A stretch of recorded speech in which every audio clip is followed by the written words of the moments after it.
வணக்கம் உறவுகளே, எல்லாரும் எப்படி இருக்கிறீங்க? இங்கே பாருங்க, நான் வச்ச பேரிச்ச மரம். இது நான் வச்சது. ஒரு குட்டி கண்டு.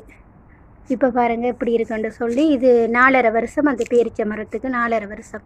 போன முறை காய்ச்சது இந்த பேரிச்ச மரம். இந்த முறை பாலை வந்து கருகிட்டுது, காய் வர இல்லை. பாருங்க, நான் தான் வச்சேன் அந்த பேரிச்ச மரம்.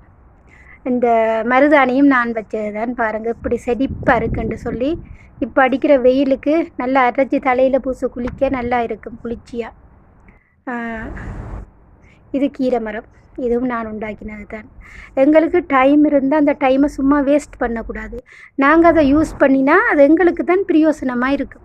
பாருங்கள், மல்லிகைப்பூ எவ்வளோ பூத்துருக்குண்டு. மல்லிகை செடி நிறைய பூ பூத்துருக்குது, பார்க்கவே அழகாக இருக்குது.